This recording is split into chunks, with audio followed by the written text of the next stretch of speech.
the girl awakens to find her mind a perfect blank. She knows not where she is, who she is. She does not even know if these are questions worth asking. Then, she hears a voice, almost a faint scream. I must go there. She knows not where there is, yet she begins to walk all the same. She moves down the corridor as if the voice drives her.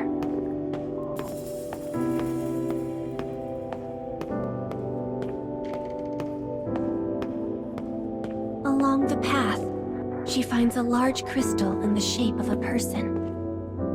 Her hand, acting of its own accord, reaches out for the strange object. Images flood her mind, memories left within the crystal. And through these memories, she suddenly understands. This crystal is the corpse of a girl of the same type as herself. We were created to be weapons.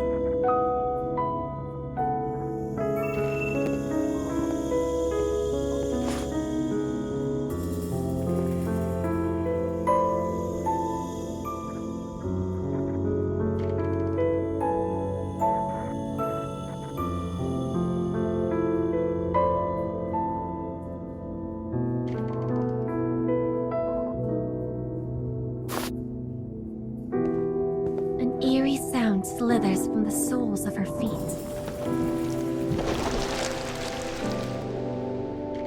A white aberration appears, its state of matter undefined. Sensing its hostility, the girl's eyes turn red.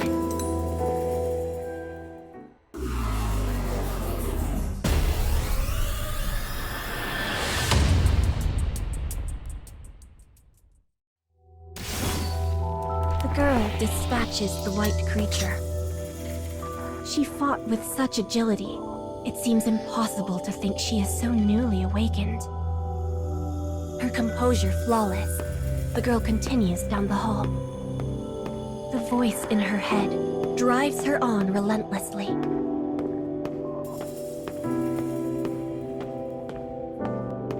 She finds herself in a darkness devoid of life.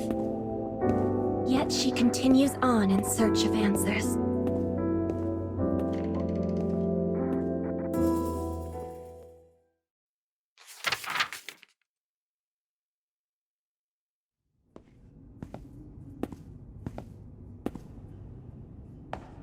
The girl traverses a corridor filled with rubble.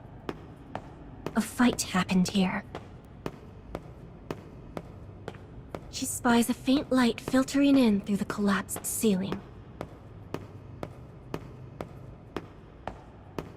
The girl climbs the rubble, seeking the light's source.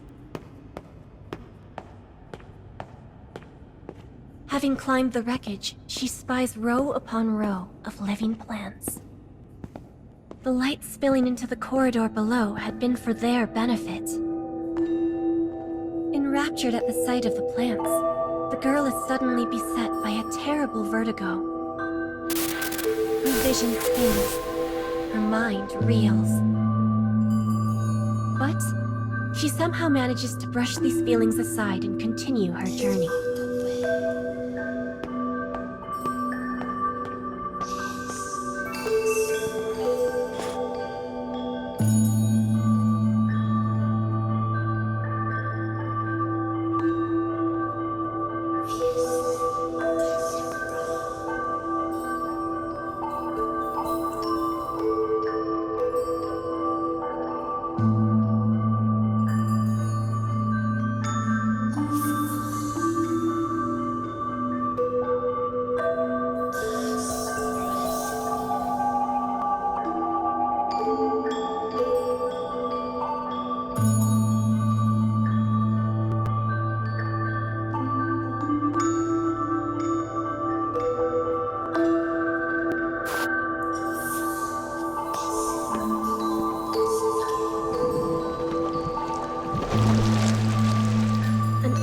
aberration once again appears to block her progress. She stares down her enemy with red eyes and utterly flawless composure.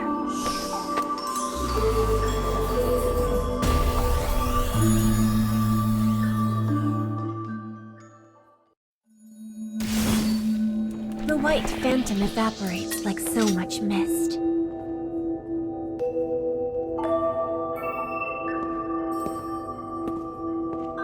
These corpses were weapons like her.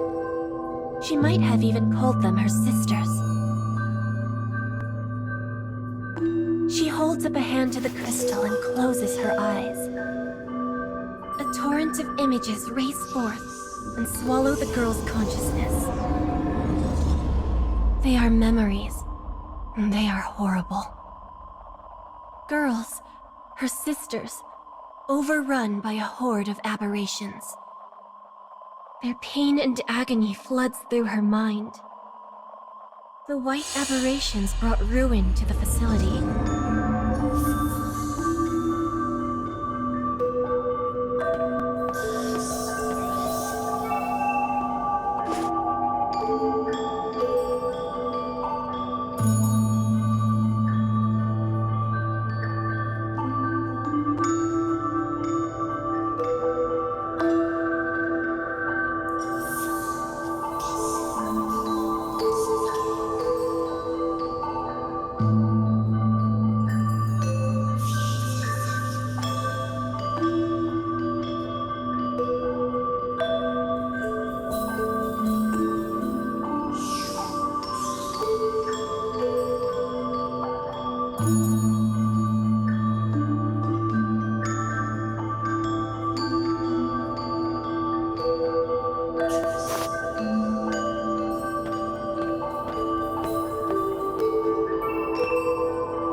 Having inherited the memories, the girl moves on. She must learn more. She must appease the voice in her head.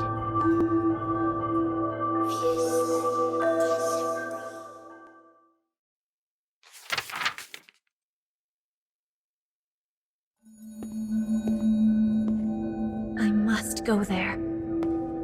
The voice in her head leads the way once more.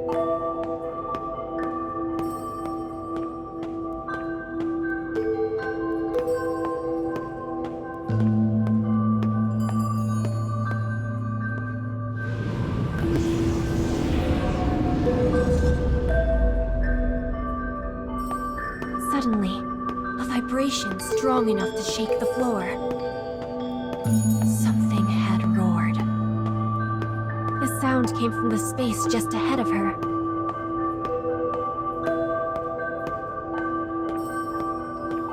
A glowing terminal stands before a dividing wall. She knows what this is. More precisely, her inherited memories know it. They know she needs a key in order to make this device open the wall beyond. She begins to search.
For reasons beyond knowing, a monster appears before the girl a third time.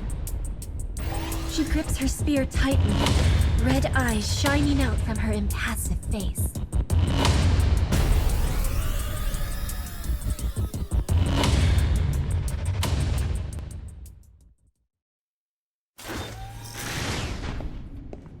Stale air spills out from the other side of the door.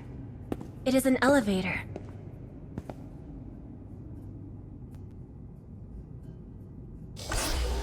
Hearing it creak to life, the girl closes her eyes.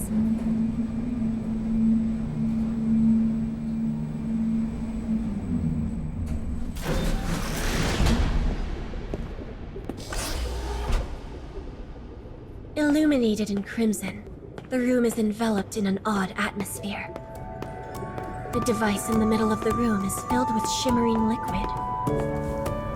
Suspended in the flux is an oddly shaped spear.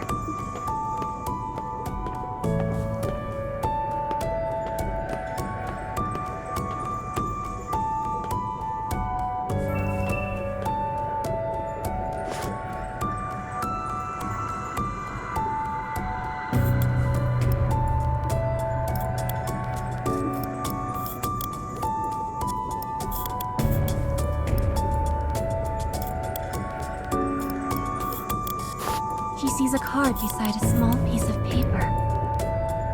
She knows it is the key that opens the wall, and takes it.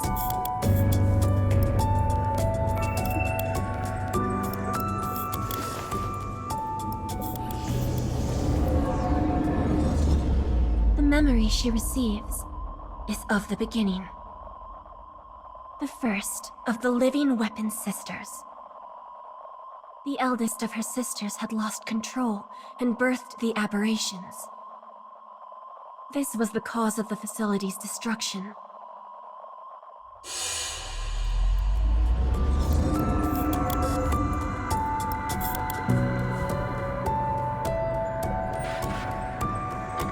The memories tied together. She feels her sister's emotions race through her. Enduring the flood of images, she presses on. She now understands that her eldest sister still suffers.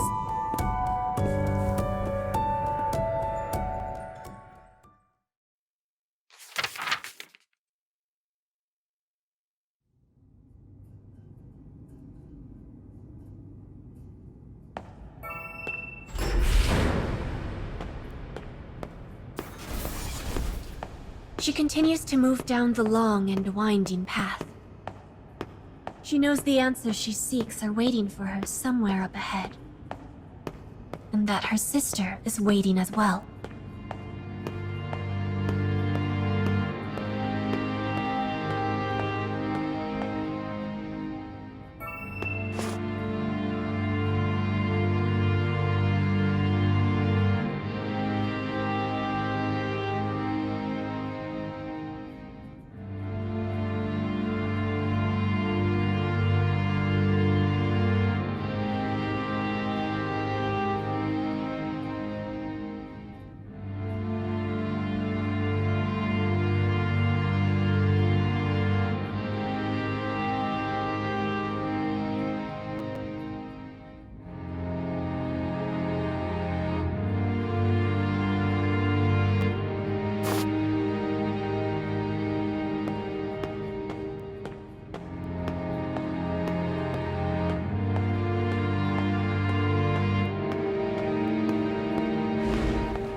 When she enters the room, she spies a massive something at its heart. It is the leader of the aberrations. But it is more than that. It is also her older sister, the one who lost control.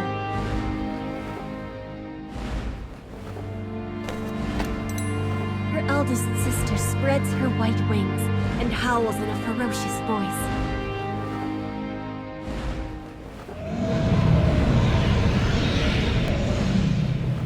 This cry of enmity toward the world shakes the entire facility to its foundation.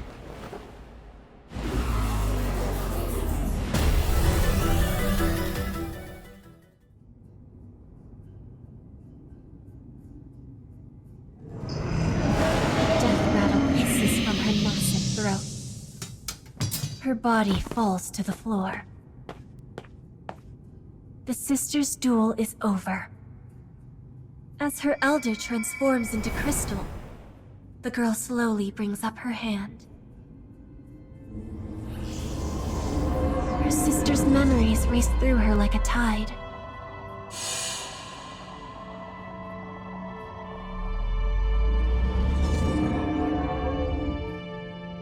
She sees it then, the place she must go. It was a precious place to the older sister when she was still human. Plucking her sister's sword from the floor, she whispers, "Leave all to me." She makes her way to the outside world, toward the place of memory.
Though she sets off from her place of birth alone, she carries the hopes and dreams of all her sisters on her shoulders.